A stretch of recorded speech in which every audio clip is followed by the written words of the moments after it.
How are you, students? Today we are going to discuss the second chapter, Animals Everywhere. Okay, last class book la page number 202 la page oda finish பண்ணிருந்தோம். ஓகேவா? Today class la book page number 203. Okay, start பண்ணலாமா? Okay, birds பத்தி நம்ம பார்க்க போறோம். ஓகேவா? The forelimbs of a bird are in the form of wings which help it to fly. ஓகேவா? அதாவது பேர்ட்ஸோட அந்த முன் கைகள் வந்து எப்படி இருக்கும், அதாவது ஃபோர் லிம்ஸ் அப்படின்னா முன் கைகள் அப்படின்னு சொல்லுவோம். அது ரெக்கைகள் வடிவத்தில் இருக்கும். ஓகேவா? இது வந்து எதுக்கு, அதாவது ஃப்ளை பண்ணுறதுக்கு ரொம்ப ஹெல்ப்ஃபுல்லாக இருக்குது, பறக்கிறதுக்கு உதவியாக இருக்குது. Okay, the wings have feathers. The wings are attached to the breast bones of the bird with the help of strong muscles. These muscles enable the bird to flap its wings and to fly. அதாவது இந்த ரெக்கைகள் வந்து அந்த பறவைனோட, அந்த பேர்ட்ஸோட, இங்கே பாருங்கள் ஃபிச்சர்ஸை பாருங்கள். பேர்ட்ஸோட எப்படி இருக்கும் அப்படின்னா அந்த மார்பகத்தோட, ஓகேவா, மார்பகத்தோட ஒரு வலுவான ஒரு தசையின் உதவியோடு இணைக்கப்பட்டிருக்கும். இந்த தசைகள் வந்து அந்த பறவையினுடைய ரெக்கைகளை மடக்கி பறக்கிறதுக்கு ரொம்ப ஹெல்ப்ஃபுல்லாக இருக்குது.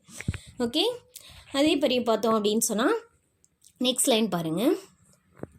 when a bird lands after a flight, it uses its hind limbs. It also uses them to walk, run, hop and perch.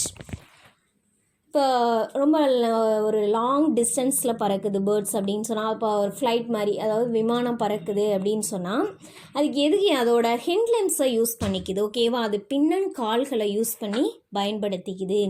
இப்போ பார்த்தோம் அப்படின்னா லேண்ட்ஸில் எல்லாம் அந்த பிடிபடும் பாருங்கள், இறையில் பிடிபடுது பாருங்கள், அதை சொரிஞ்சு அதாவது அதை சீச்சு அந்த சாப்பிட்றதுக்கும் அந்த எதிரிகளை தாக்கவும் என்ன செய்யுது அப்படின்னா பயன்படுது ஹிண்ட்லிம்ஸ். இங்கே பாருங்கள் ஃபீச்சர்ஸை பாருங்கள், கீழே பாருங்கள் கொடுத்துருக்காங்கல்ல. Birds use their legs of many activities. அதோட மெனி ஆக்டிவிட்டீஸ் நிறையா பண்ணும். ஓகேவா?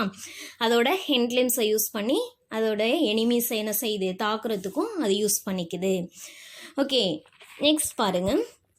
The hind limbs are used to scratch the ground, catch prey and attack enemies.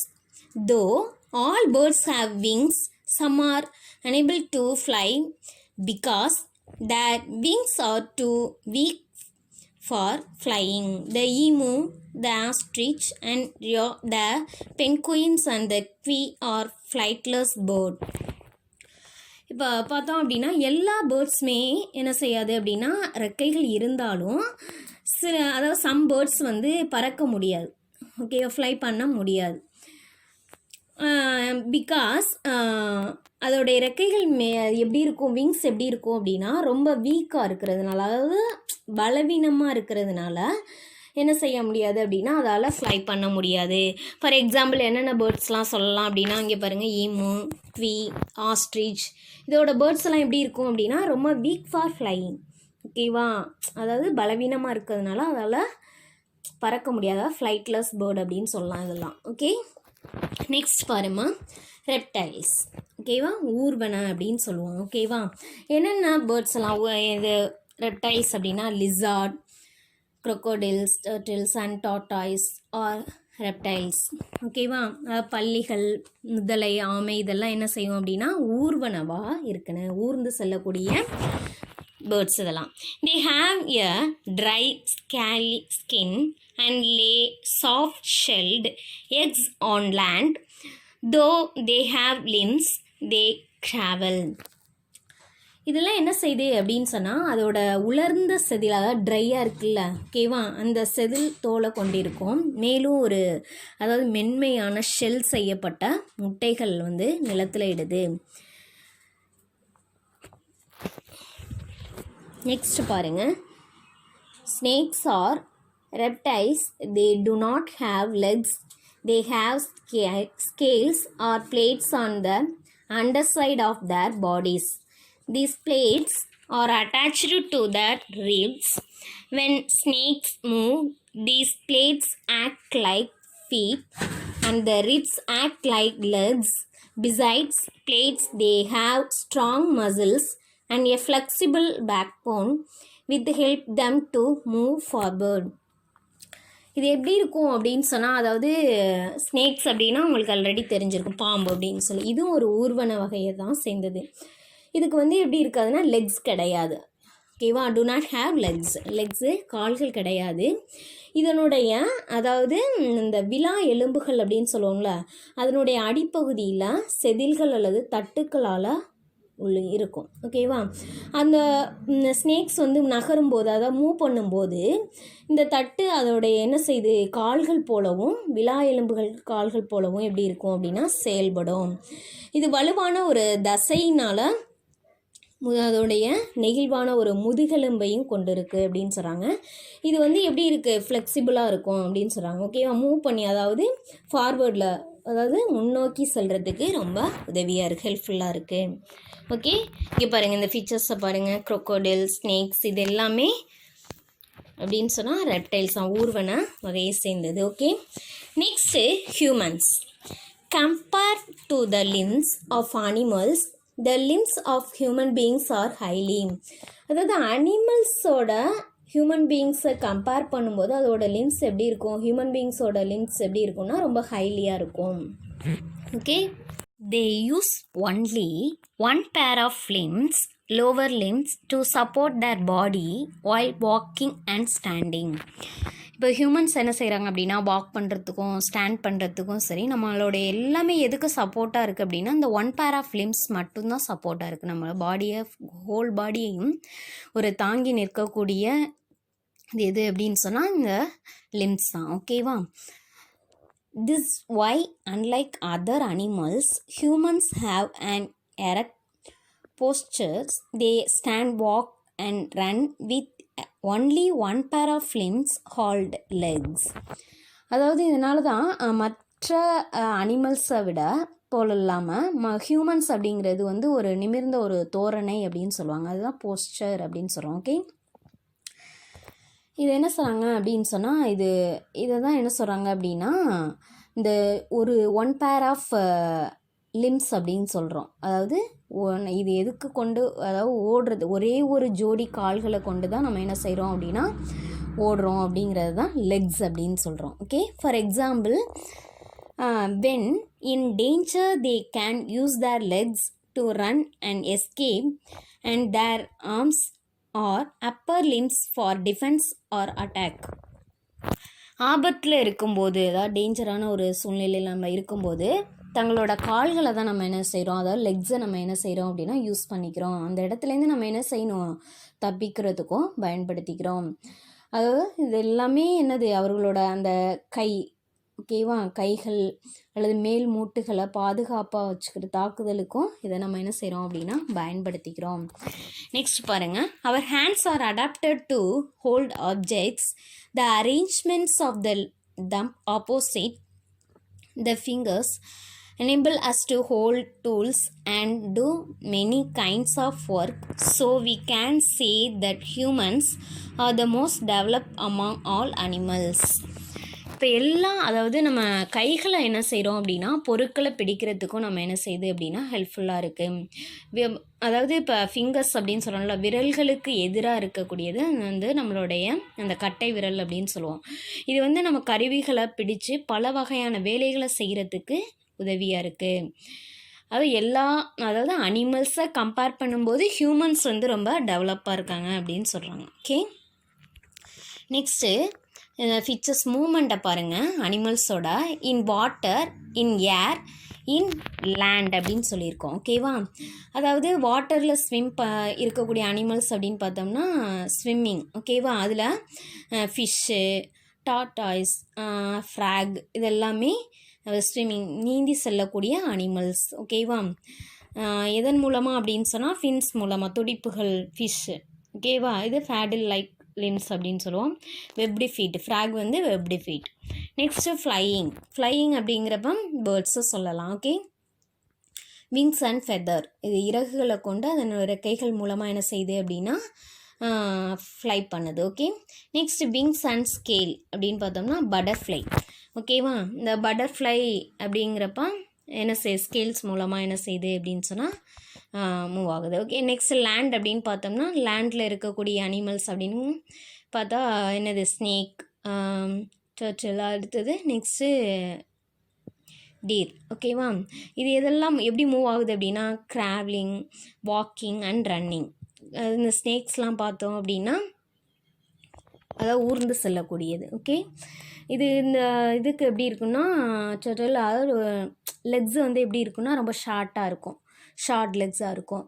அதே மாதிரி டீர் அப்படின்னு பார்த்தோம்னா லாங்காக இருக்கும், லாங் அண்ட் ஷார்ட் லெக்ஸாகவும் இருக்கும். ஓகேவா, இது எல்லாமே இதுதான் இதோடைய மூமெண்ட்ஸ் எப்படி இருக்கும் அப்படின்னா இப்படி தான் இருக்கும். ஓகேவா, different body parts of movements. Next பாருங்கள், migrations among animals. Some animals move great distance at certain times of the year. This mass movement of animals from one place to another is known as migration. Migration அப்படிங்கிறது இடப்பெயர்வு அப்படின்னு சொல்கிறோம். இப்போ அனிமல்ஸ்லாம் பார்த்தோம், some animals பார்த்தோம் அப்படின்னா அந்த ஆண்டினுடைய சில நேரங்களில் அதிக தூரம் என்ன செய்யுது அப்படின்னா பயணிக்க வேண்டியது இருக்குது. அதாவது ஒரு ஒன் பிளேஸ் டு அனதர் பிளேஸ்க்கு, அந்த ஒரு இடத்துலேருந்து இன்னொரு இடத்திற்கு விலங்குகளுடைய இந்த வெகு பயணத்தை தான் என்ன சொல்கிறோம் அப்படின்னா இடப்பெயர்வு, மைக்ரேஷன் அப்படின்னு சொல்கிறோம்.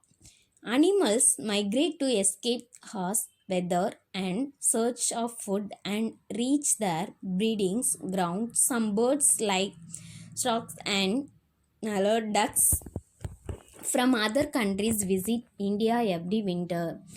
இப்போ எந்த சூழ்நிலை, கடுமையான வால்நிலையினாலேயோ அதிகமான ரெயினாக இருக்கலாம், இல்லை இன்க்ரீஸான சம்மர் டைம்ஸாக இருக்கலாம், இதுலேருந்து அது என்ன செய்யுது தன்னை பாதுகாத்துக்கிறதுக்காண்டியும் ஃபுட்டுக்காண்டியும் என்ன செய்யுது அப்படின்னு சொன்னால் அதோடைய ரீப்ரொடக்ஷன் இனப்பெருக்கத்துக்காண்டியும் என்ன செய்யுது அப்படின்னா அனிமல்ஸ் வந்து இடம்பெயர்றது. இப்போ மற்ற கண்ட்ரீஸ்லாம் பார்த்தா வரும் பாருங்கள், இந்த நாரை வாத்து, இந்த மாதிரி மலாட் வாத்துகள் அப்படின்னு சொல்லுவாங்க பறவைகள், ஒவ்வொரு அந்த வின்டர் சீசன் அப்போவும் இந்தியாவுக்கு என்ன செய்யும் அப்படின்னா வரும்னு சொல்லியிருக்காங்க. நெக்ஸ்ட்டு, அந்த migratory fish like yields spend their life in rivers. They to the sea to lay eggs. When the eggs hatch, the parent eels die and the young ones travel back to the river from where the parents had started their journey. இப்போ இந்த yields எல்லாம் இருக்குல்ல, yields போன்ற yields அப்படின்னா அது ஒரு வகையான fish. ஓகேவா, இது என்ன செய்யுது அப்படின்னு சொன்னால் ரிவரில் என்ன செய்யும் தன்னுடைய லைஃப்பை, அதாவது தங்களுடைய வாழ்க்கை என்ன செய்யும் அப்படின்னா சில அதுலேயே என்ன ஆகும் அப்படின்னா இருந்துகிட்ருக்கோம். அது என்ன செய்யும் அப்படின்னா அதாவது எக்கு முட்டையிடுறதுக்காண்டி என்ன செய்யுது அப்படின்னா ரிவர்லேருந்து சீக்கு செல்லும், அதாவது ஆற்றிலேருந்து கடலுக்கு செல்லுது. அந்த எக் என்ன செய்யுது அப்படின்னு சொன்னால் குஞ்சு பொரிக்கும். குஞ்சு பொரிக்கும் போது என்ன செய்யுது அப்படின்னா அந்த பெற்றோர் ஈல்ஸ் வந்து அது என்ன செய்யும் இறந்து அதனுடைய குழந்தை என்ன செய்யுது அப்படின்னா திரும்பவும் அதனுடைய பயணத்தை தொடங்குது. எங்கே அப்படின்னு சொன்னால் ரிவர்லேயே தொடங்குது. ஓகேவா, நெக்ஸ்ட் பாருங்கள், locusts are harmful migratory. Locusts அப்படின்னா வெட்டுக்கிளி அப்படின்னு சொல்லுவோம். ஓகேவா, insects strands of locusts settle on standing crabs and destroy them. Many kinds of butterflies also migrate. The monarch butterflies fly from Canada to Mexico.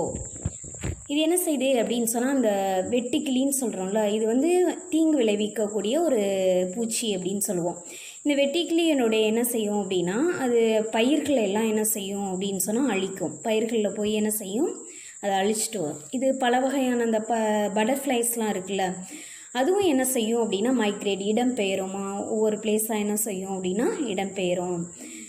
இந்த monarch பட்டம்பூச்சி அப்படின்னு சொல்லுவாங்க. இது என்ன செய்யுது அப்படின்னு சொன்னால் கனடாவிலேருந்து மெக்சிகோவுக்கு வந்து என்ன செய்யுது அப்படின்னா பறந்து போகுது. நெக்ஸ்ட் பாருங்கள், migration is most common in birds. The Arctic turns travels a distance of nearly 35,000 kilometers between the Arctic and Antarctic twice a year. The European stork travels from Europe to Africa every. அதாவது இந்த பேர்ட்ஸோட அந்த அதாவது migrates மிகவும் எப்படி இருக்கும் அப்படின்னா பொதுவானது தான். அது அந்த இடப்பெயர்வு அப்படிங்கிறது எப்படி இருக்கும் அப்படின்னா பொதுவானது தான் பேர்ட்ஸ் எல்லாத்துக்குமே. இது ஆர்டிக் அந்த அண்டார்டிக் இடையே என்ன செய்யும், ஒவ்வொரு ஆண்டுக்கும் 2 முறை கிட்டத்தட்ட அதாவது 35,000 அதாவது கிலோமீட்டர்ஸ் வரை என்ன செய்யும் அப்படின்னா அதனுடைய பயணத்தை மேற்கொள்ளுது அப்படின்னு சொல்கிறாங்க. அப்போ எவ்வளோ டிஸ்டன்ஸில் போகுது பாருங்கள், 35,000 கிலோமீட்டர்ஸ் வரையும் அது பறந்து போகுது அப்படின்னு சொல்லியிருக்காங்க. ஐரோப்பியாவில் உள்ள அந்த இதெல்லாம் பார்த்துங்க அப்படின்னு சொன்னால் அதாவது நாரை அப்படின்னு சொல்லுவாங்கள்ல, அதாவது ஒவ்வொரு அந்த குளிர்காலத்துலேயும் அதாவது ஸ்ப்ரிங் சீசன் அந்த விண்டர் சீசன்லாம் சொல்கிறோம்ல, இதெல்லாம் ஐரோப்பாவிலேருந்து ஆப்பிரிக்காவுக்கு பயணிக்குது அப்படின்னு சொல்கிறாங்க. அதாவது வசந்த காலம் அப்படின்னு சொன்னால் ஸ்ப்ரிங் சீசன் அப்படின்னு சொல்லுவோம். அந்த ஸ்ப்ரிங் சீசன் வரும்பொழுது அது என்ன செய்யுது அப்படின்னா ஐரோப்பாவிற்கும் அதே திரும்பவும் அதே இடத்துக்கு வருது. அதை தான் சொல்லியிருக்காங்க. ஓகேவா. Winter when spring comes it returns to Europe to the same nest. It is a great mystery how migrating animals decide where to go and in which directions to fly. Some animals take the help of sea currents. The reindeer find the directions with the help of the sun rays. Birds follow the coastline. அதாவது என்ன செய்யுது அப்படின்னா இந்த மாதிரி புலம்பெயரும்போது அந்த அனிமல்ஸோட அது வந்து எங்கே போகணும் அப்படிங்கிறது அதுக்கு ஆல்ரெடி தெரிஞ்சிருக்கும். எங்கே செல்வது, எந்த திசையை நோக்கி நம்ம பறக்கணும் அப்படிங்கிறதும் அதுவே தீர்மானிச்சுக்கும். அதுக்குள்ளே அது ஒரு மர்மமாகவே வச்சுக்கும். இப்போ சம் அனிமல்ஸ்லாம் பார்த்தோம் அப்படின்னா அதோட கடலோட நீரோட்டங்களின் உதவியோடு அதை என்ன செய்யுது அப்படின்னா ஐடென்டிஃபை பண்ணிக்கும். அதே மாதிரி அந்த சூரிய கதிர்கள் இருக்கு இல்லையா, அதோட உதவியோடையும் என்ன செய்யும் அப்படின்னா அது திசையை வந்து அது ஒரு தீர்மானித்து வச்சுக்கும். அதுதான் சொல்கிறாங்க. ஓகேவா. Scientist use various old and new methods to study migration. Rings and tiny transmitters are fixed on animals to track the movement patterns. We should look after our feathered friends and protect them from any harm. அதாவது scientist என்ன செய்கிறாங்க அப்படின்னா இந்த இடப்பெயர்வு அப்படிங்கிறது ஒரு ஆய்வு செய்யும்போது என்ன செய்கிறாங்க அப்படின்னா அதாவது நியூவாகவும் சரி ஓல்டாகவும் சரி அதாவது இந்த முறைகளை பயன்படுத்துகிறாங்க. அதாவது டிரான்ஸ்மிட்டர் அப்படிங்கிற அதாவது அந்த அனிமல்ஸோட அந்த இயக்க முறைகளை வந்து கண்காணிக்கிறதுக்கு ஒரு சரி செய்யப்படுது அப்படின்னு சொல்கிறாங்க. இந்த டிரான்ஸ்மிட்டர் அப்படிங்கிற ஒரு இதான் என்ன சொல்லியிருக்காங்க அப்படின்னா அதோட இதை வந்து நம்ம என்ன செய்யணும் அப்படின்னு சொன்னால் அதனுடைய இறகுகளை கொண்ட அந்த ஒரு இதை நம்ம என்ன செய்யணும் எப்போவுமே ஒரு நம்மளுடைய கண்காணிப்பிலே வந்து என்ன செய்யணும் தீங்கு விளைவிக்காமல் பாதுகாக்கணும் அப்படிங்கிறது தான் அனிமல்ஸை ப்ரொடெக்ட் ஃப்ரம் எனி ஹார்ம். அதை நம்ம பாதுகாக்க வேணும் அப்படிங்கிறது ஒரு இது. இங்கே கீழே கொடுத்துருக்காங்க பாருங்கள் ஃபேக்ட் வைஸ் அப்படிங்கிறது. Birds like the purple Moorhen and the pelican are local migratory birds of India. அதாவது இந்த பர்பிள் அப்படின்னா அதாவது ஊதா முர்ஹன் அப்படின்னு சொல்லுவாங்க. இது போன்ற இந்த பேர்ட்ஸ் எல்லாம் என்ன செய்யுது அப்படின்னா இந்தியாவுக்கு குடியேறி அந்த பறவைகள் வருது அப்படிங்கிற மாதிரி சொல்லியிருக்காங்க. Some animals make long journey quickly. Sea turtles can swim all day as fast as an athlete runs. அதாவது சில அனிமல்ஸ் பார்த்தோம் அப்படின்னா நீண்ட பயணங்களை வந்து அது என்ன செய்யுது அப்படின்னா ரொம்ப ஃபாஸ்ட்டாக செய்யுது அப்படின்னு சொல்லியிருக்காங்க. இந்த சீ டர்ட்டில்லாம் இருக்குல்ல கடல் ஆமைகள் அது வந்து ஒரு விளையாட்டு வீரர் போல் ஓடுவதை போல் நம்ம நாள் முழுவதும் வேகமாக நீந்தலாம் அப்படிங்கிறத சொல்லியிருக்காங்க. ஓகேவா. Okay students, second lesson finish. Okay, next page number எடுத்துக்கோங்க. உங்களுக்கு தேர்ஸ்டே டெஸ்ட்டு. ஓகேவா. பேஜ் நம்பர் 204ல் செக் பாயிண்ட்ஸ் அப்படின்னு கொடுத்துருக்காங்களா, அதில் ஃபஸ்ட்டு ஒன் பாருங்கள். மோஸ்ட் மேமல்ஸ் ஹாவ் டேஸ் அப்படின்னு கொடுத்துருக்காங்க. Answer 4 limbs. Okay, second one days use 4 paddle-like limbs to push water back and to swim. Turtles. Third one, dash is a flightless bird. Emu. Okay. Next page number 206ல tick the correct ஆன்சர்னு கொடுத்துருக்காங்களா. First one பாருங்கள். A frog is a amphibians because it can live. அதில் C answer on land and in water. Second one, whales and dolphins are classified as mammals. Third one, this animals has scales on its body. Fish. Fourth one, this bird cannot fly. Ostrich. Fifth one, locusts are harmful migratory insects. Sixth one, the water boatman uses its legs as oars. Okay. Okay, இது வந்து உங்களுக்கு என்ன அப்படின்னு சொன்னால் Thursday டெஸ்ட்டுமா ப்ரிப்பராக இருங்க. Okay, thank you student.